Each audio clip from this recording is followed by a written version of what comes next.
Marvel कितना तफसीली है। तफसील एक, डॉक्टर स्ट्रेंज और टोनी पहले तो बहुत मुताबिकत नहीं रखते थे। What is your job exactly besides making balloon animals? Protecting your reality, douchebag. अगरचे टोनी और स्पाइडरमैन ने डॉक्टर स्ट्रेंज को खलाई जहाज पर बचाया, फिर भी इसने कहा कि अगर उसे अप और जवाहरात में से किसी एक का इंतखाब करना पड़ा तो वो बगैर किसी हिचकिचाहट के अप को छोड़ देगा। लेकिन हैरत अंगेज बात यह है कि जब थानोस टोनी को टाइटन पर मारने वाला था तो डॉक्टर ने टोनी के जिंदा रहने के बदले जवाहरात इस्तेमाल करने का इंतखाब किया।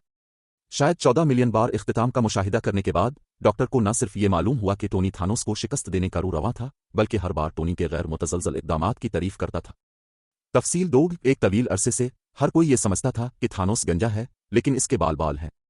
अवेंजर्स 3 के इख्तिताम पर हम देख सकते हैं कि थानोस के सर पर बारीक बाल बढ़ गए हैं। तफसील 3, कैप्टन अमेरिका को सरमाई फौजी कितना अच्छा है। कैप्टन अमेरिका 3 में जब इम्निजरस के अराकीन में झगड़ा हुआ तो ब्लैक पैंथर ने कहा कि विंटर सोल्जर मेरा है।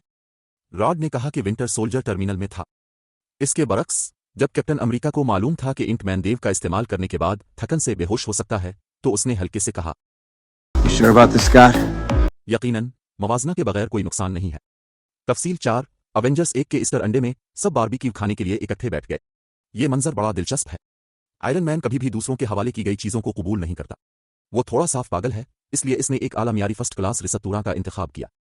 कैप्टन अमेरिका इस वक्त नई फिल्म स्नोपीरसर की शूटिंग कर रहा था और उसकी दाढ़ी बड़ी थी, इसलिए वो उसे अपने हाथों से ढांपता रहा।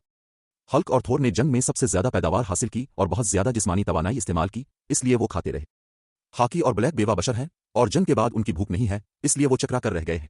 तफसील 5, जब इसने अपने हाथ से कास्मिक क्यूब को बरा रास्त छुआ तो रीड सकल को फौरी तौर पर क्यों टेलीपोर्ट किया गया, लेकिन लॉकी, एबोनीमाव, थानोस और दीगर इसे पकड़ने के बाद ठीक थे। दरहकीकत रूबिक क्यूब दो हालतों में मौजूद है, फ़आल और गैर फ़आल।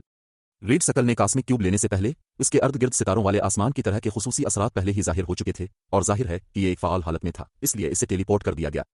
एक नॉर्मल हालत में रूबिक्स क्यूब कोई असर पैदा नहीं करेगा, इसलिए बरा रास्त राब्ता ठीक है।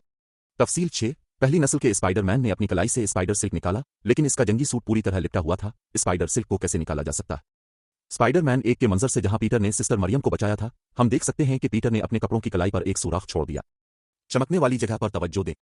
तफसील 7, आयरन मैन 2 में जब टोनी और नक फ्यूरी बात कर रहे थे, उनके आगे अफ्रीका का नक्शा नमूदार हुआ। नक्शे पर दायरादार इलाका विकनिदा था जो ब्लैक पैंथर का आबाई शहर था। ब्लैक पैंथर की रिलीज का वक्त आयरन मैन 2 के 8 साल बाद था। तफसील 8, डॉक्टर स्ट्रेंज 1 ने जिक्र किया कि कदीम 1 की मौत के बाद यह खबर जल्द ही पूरी दुनिया में फैल जाएगी। तो क्या थानोस कदीम की मौत के बारे में जानने के बाद जमीन की तरफ रवाना हुआ। तफसील 9, डॉक्टर स्ट्रेंज 1 में जब थानोस ने डॉक्टर का पीछा करने के लिए अंगूठी निकाली तो उसने तूल व अर्ज को बदल दिया। यहां तवज्जो दें, अवेंजर्स बिल्डिंग आईने की जगह में नमूदार हुई। ऐसा लगता है कि न्यूयॉर्क में सिंकटम इम्निजरस बिल्डिंग के बिल्कुल करीब है।